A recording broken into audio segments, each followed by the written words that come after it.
آخری کنارے پر تانیہ تائی ناول قسط نمبر 24 وضاحت کے سخت وجود میں روح کی موجودگی ایک نرم سا لفظ بن رہی تھی اور وہ اپنے دل میں پہلی بار کسی کے لیے کچھ خاص محسوس کر رہا تھا۔ ایک بے وقوف لڑکی کے لیے جسے خود بھی نہیں پتا تھا وہ زندگی سے کیا چاہتی ہے۔ وہ نازک سی تھی، کانچ کی طرح کہ وہ اسے چھوئے گا بھی تو وہ ٹوٹ جائے گی۔ کبھی کبھی اتنی اتھری ہو جاتی تھی کہ اسے سنبھالنے کے لیے اسے وہی کرنا پڑتا تھا جو وہ چاہتی تھی، کیونکہ اسے یاد تھا جس وقت اس نے اس کا گریبان پکڑ کے کہا کہ وہ اس کی بے عزتی پر خاموش رہا، اس دن پہلی بار یوں لگا کہ کسی نے اسے اتنا گہرا شکوہ کر دیا اور وہ کچھ بھی نہ کر سکا۔ پھر اس نے اس شخص کو ہی ختم کر دیا۔ یہ عجیب تو تھا کہ وہ اس کے ایک بار کی ضد کرنے پر اسے بائی روڈ کراچی لے جا رہا تھا۔ سفر لمبا تھا لیکن وہ آنکھوں کے گرد ہلکی پھلکی تھکاوٹ لیے اس کو خود میں سمیٹے ہی سب سوچ رہا تھا۔ روح کو اس نے پہلے وقت میں ہی پہچان لیا تھا۔ شجر سے کبھی اسے جیلسی نہیں ہوئی، کیونکہ اس کے پاس ایسا کچھ تھا ہی نہیں جو بذات کو چاہیے، اور وہ جانتا تھا کہ یہ روح وہ ہی ہے۔ آج تک وہ خود سمجھ نہیں پایا کہ اس کے وجود پہ روح کا نام کس نے لکھا ہے، کس وقت ایسا ہوا جب اس کے وجود پہ نام لکھ دیا گیا۔ وہ لڑکی مر گئی تھی، اسے بس اتنا پتا تھا، پر اس کی زندگی نے ایسا تغیر کھایا کہ وہ حواس باختہ رہ گیا، اور جیسے زندگی میں جگہ صرف انتقام نے لے لی۔ اس سب میں لڑکی اور کسی بھی لڑکی کے وجود کی ضرورت کو اس نے محسوس نہیں کیا، جب اس کے گرد ہزاروں لڑکیاں تھیں جنہیں ہاتھ بڑھا کر چھو لیتا، جیسے اپنے باپ کے ہوتے ہوئے مزاج آوارہ سا تھا، اس کے باپ کو ناحق مارا تھا، اور اس بات کا وہ بدلہ وہ انیسہ کی نسلوں سے بھی لیتا، اور وہ ایسا کر رہا تھا اور ایسا ہی کرے گا۔ اس کے پاس کسی کے لیے گنجائش نہیں تھی اور نہ ہی رکھنی تھی اس نے، لیکن روح کی آمد نے اس کی زندگی میں تبدیلی ڈال دی تھی۔ وہ اسے خاص سمجھنے لگا تھا، شجر اس کے بارے میں جاننا چاہتا تھا، تبھی اسے اس کی زندگی میں لایا تھا، جبکہ وہ ایسی تھی کہ آج کی بات کل یاد نہ رکھتی۔ بے ساختہ مسکرا دیا، اس کے گالوں پر پڑنے والے گہرے گاڑی بھی مسکرائے، اور روح کے بالوں میں انگلیاں چلانے لگا۔ ایک ایسی لڑکی سے اس کی انویسٹیگیشن کرا رہا تھا جو خود سے بھی لاپرواہ تھی۔ اس کی زندگی میں کوئی بھی فیس آئے وہ اسے سوچنا ہی نہیں چاہتی تھی۔ اس کے ساتھ کچھ بھی ہو جائے، معلوم نہیں وہ کس یقین سے جینے لگتی تھی پھر سے۔ کیا تھا اس میں ایسا کہ آج تک اس نے کوئی خوبصورت لڑکی نہیں دیکھی، لیکن یہ بھی حقیقت تھی آج تک اس نے روح جیسی بھی نہیں دیکھی تھی۔ وہ صبح سے ڈرائیو کر رہا تھا اور اب ایک سنسان سڑک پہ گاڑی روک کے اسے سوچ رہا تھا جو اس کے سینے پر سڑک کی گہری نیند میں تھی۔ رات گہری تھی اور چاندنی کھڑکی میں سے اندر جھانک رہی تھی۔ روح کی مدھم بھاری سانسیں سستی سے بذات کے سینے کو چھو کر اس کے اندر بار بار عجیب احساس اجاگر کر رہی تھی۔ وہ خاموشی سے اسے دیکھ رہا تھا، بالکل خاموش، پھر بے ساختہ۔ اس کا دل کیا گنگنانے کا اس کے لیے۔ وہ سو رہی تھی، زیادہ اسے گنگنانے بھی نہ کر دیتی۔ وہ خود پر ہی ہنسیا تھا کہ وہ اسے ڈر رہا تھا، ہاں شاید اس کے ٹیپ ریکارڈر سے ڈر رہا تھا۔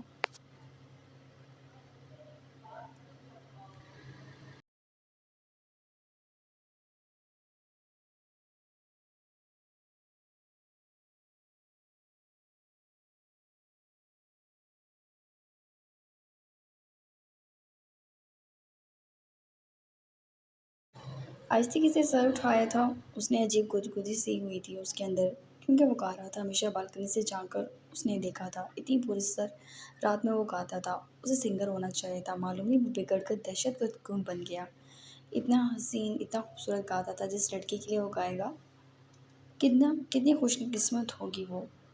اوہ کہیں وہ میں تو نہیں۔ ایک دم سیدھی ہوتے اس نے ہونٹوں پر اپنے دونوں ہاتھ رکھ دیے۔ بذات جو آنکھیں بند کیے ہوئے تھا، اس نے ایک آنکھ کھول کر اسے دیکھا۔ وہ اس پر تھی، بے حد حسین، بے حد خوبصورت، بس کچھ اپنی سی لگی۔ یہ اس نے اس کے لیے گایا تھا۔ اس کی آنکھیں گواہی دے رہی تھیں، اس کی آنکھوں کا بوجھل پن روح ذرا خفیف سی ہوئی تھی۔ اس نے فوراً گاڑی کا دروازہ کھولا اور گاڑی سے باہر نکل گئی۔ روح بذات بولا۔ روح روڈ پر چلنے لگی، وہ بھی گاڑی سے اتر گیا۔ معلوم نہیں اب کیا ہو گیا تھا، وہ گاڑی سے ٹیک لگا کر اسے دیکھنے لگا جو رک گئی۔ اب مجھے اپنی طرف کھینچ لیتے ہیں، زبردستی کس کرتے ہیں، مجھ پہ حق جماتے ہیں، تو یہ سب مجھے غلط کیوں نہیں لگتا؟ وہ کنفیوز تھی، شاید تبھی سوال کر رہی تھی۔ بذات کے ڈمپلز مسکرائے۔ کیونکہ تم بھی مجھ سے محبت کرتی ہو، وہ نرمی سے بولا۔ جی نہیں، ایسا کچھ نہیں ہے، میں کوئی پتھر اٹھا کر ماروں گی اب آپ کے سر پر، اپنے دماغ پر سوار ہو گئی ہے میری محبت، وہ برہمی سے بولا۔ بذات گہرا سانس کھینچ گیا۔ چلو تمہیں بھوک لگی ہے، کچھ کھا لیتے ہیں۔ نہیں جانا، مجھے واپس لے کر چلیں، وہ منہ بنا کر سینے پر ہاتھ باندھ گئی۔ ہوا کے دوش میں اس کے بال اڑ رہے تھے، جبکہ وہ ہیل میں نہیں تھی، سلیپرز پہن رکھا تھا، وہ بھی گھر کا رف تمہارے دماغ میں کیڑے ہیں مجھے لگ رہا ہے۔ وہ گاڑی میں بیٹھ گیا۔ گاڑی میں بیٹھو، غصے سے بولا۔ نہیں جانا مجھے آپ کے ساتھ۔ ٹھیک ہے، یو ڈیزرو ڈیتھ۔ وہ کون سا سیدھا تھا؟ اس نے گاڑی سٹارٹ کی اور وہ بنا لحاظ کی گاڑی کی سپیڈ بڑھا دی۔ روح ایک دم اچھل کر دوسری طرف ہو گئی۔ اگر نہ ہوتی تو گاڑی کے نیچے ہوتی۔ بےذات نے البتہ بخشتا نہیں، گھوم کر گاڑی اس کے پیچھے لگا دی جبکہ وہ روڈ پہ بھاگنے لگی۔ اچھا سوری، میں جاؤں گی بےذات میرا سانس۔ وہ چلائی تو اس نے گاڑی روکی۔ بھاگ کر سانس بھول گیا تھا۔ اس نے اپنے ٹراؤزر کی پاکٹ میں انہیلر نکالنا چاہا مگر اس میں نہیں تھا۔ بےذات گاڑی سے نکلا۔ وہ گہرے گہرے سانس بھر رہی تھی۔ اس نے روح کے بال پکڑے اور اس کو اپنے نزدیک کھینچ کر اسے وہ سانسیں دینے لگا جو الجھ جاتی تھی۔ روح کی ضرورت تھی یہ۔ لوگوں کے لیے سانسیں اس قدر قیمتی ہونا اس کے لیے بےحد قیمتی تھی۔ وہ نہ چاہتے ہوئے بھی بےذات کی سانسوں میں سے سانسیں لینے پر مجبور تھی جبکہ وہ آج اسے شدت سے اپنا لمس دے رہا تھا، جسے پا کر روح کے پورے وجود پر عجیب سنسناہٹ سی اٹھنے لگی، یہاں تک کہ بےذات نے اسے خود پر کھینچ لیا اور گاڑی کی جانب چلنے لگا۔ روح کو گاڑی میں بٹھا کے وہ دور ہوا اور اس کے گال کو ہلکا سا چھوا۔ کیا اتنا کافی ہے یا مزید درکار ہے تمہیں؟ وہ گہرے لہجے میں بولا جبکہ اس کی سیٹھی گم ہو گئی تھی۔ وہ شرمندہ تھی۔ وہ ایک اجنبی شخص کے ساتھ اتنا فرینک وہ بھی اس حد تک کیوں ہو گئی تھی؟ وہ سر جھکا گئی جبکہ بےذات دوسری طرف سے گاڑی میں بیٹھا اور گاڑی سٹارٹ کی۔ بےذات کے لاکھ چاہنے کے باوجود اس کے بعد نہ اس کا سر اٹھا اور نہ ہی وہ کچھ بولی، یہاں تک کہ وہ اسے ایک ریسٹورینٹ میں لے آیا۔ اور جب وہ دونوں اندر داخل ہوئے تو کون تھا جو بےذات کی شاندار پراثر جادوئی سی شخصیت کو دیکھ کر اس کے سحر میں نہ چڑھ گیا ہو؟ دیکھ یار کس قدر ہینڈسم ہے یہ آدمی۔ روح کے کانوں میں آواز پڑی تھی۔ جھٹکے سے چڑیل کی طرح مڑ کر اس نے دیکھا تھا۔ وہ اس کے ساتھ دیکھ کتنی فضول لگ رہی ہے یہ لڑکی، شکل سے ہی پاگل لگ رہی ہے۔ دوسری لڑکی ہنسی جبکہ روح کے تن بدن میں آگ بھڑک گئی۔ اس نے بےذات کی جانب دیکھا، اونچا، لمبا، وہ خوبصورت شاید نہیں تھا، وہ خطرناک حد تک پرکشش تھا، جس کی آنکھوں میں خاموش طوفان، چہرے پہ بے رحم سا سکوت تھا۔ بےذات کی خوبصورتی اس کی مسکراہٹ میں نہیں تھی بلکہ اس کی سرد خاموشی، سخت لہجہ اور گہری آنکھوں میں تھی۔ ٹیبل پر بیٹھنے تک اس نے اس کا اچھا خاصا معائنہ کر لیا تھا اور نتیجہ یہ نکلا کہ وہ واقعی باکمال مرد تھا، لیکن وہ بھی خوبصورت تھی۔ یہ لڑکیاں اس کی برائی کیسے کر سکتی ہیں؟ اس سے وہ چیپو جڑتی رہی جیسے سکون نہ آ رہا ہو، ہضم نہ ہو رہی ہو اپنی برائی اور اس کی تعریف۔ وہ آئی برو جھکا کر اسے دیکھ رہی تھی جو کہ فی الحال اپنے موبائل میں مگن تھا۔ وہ کھڑی ہوگی، ساتھ ایک مال ہے، کیا میں جا سکتی ہوں وہاں؟ اس نے پوچھا۔ نہیں، ایسے کیسے؟ جانا ہے مجھے، پیسے دے مجھے، وہ سختی سے بولی۔ دماغ ٹھیک ہے تمہارا؟ خطرہ ہو سکتا ہے، کہیں نہیں جانا، وہ مصروف سا بولا۔ مجھے جانا ہے بےذات، اور میں کہہ چکی ہوں، پیسے دے مجھے۔ وہ کھڑی جبکہ بےذات گہرا سانس بھر کر اٹھا۔ چلو۔ نہیں، آپ کو نہیں لے کے جانا، خود جاؤں گی۔ کچھ ہو جائے گا، سمجھ نہیں آتی تمہیں؟ وہ بےذات کے قریب آئی اور اس کی پینٹ میں سے گن نکال لی۔ اس کی آنکھوں میں جیسے ضد تھی۔ کوئی کہے ذرا مجھے کچھ؟ پھر انتظار کریں، آتی ہوں، وہ غصے سے بولی۔ روح بےذات پھر بھی مطمئن نہیں تھا جبکہ کارڈ لے کے وہ وہاں سے باہر نکلی اور پاس مال میں چلی گئی۔ چھپ ہی تو گئی تھی اس کے دماغ میں یہ بات کہ بےذات خوبصورت لگ سکتا ہے اور وہ نہیں۔ اس نے سب سے پہلے اپنے لیے جینس شرٹ لی اور آج تو کیپ بھی لی۔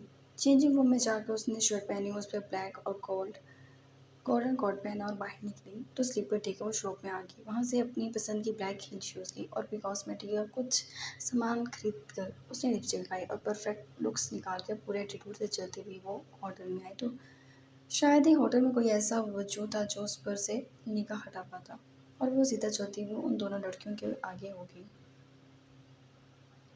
میرے بارے میں میرے پیچھے بھی برائی کا حق نہیں رکھتا کوئی، اور یہ جو آدمی ہے نا، یہ مجھ سے پیار کرتا ہے تو اپنی آنکھوں کو اس پر سے دور رکھو۔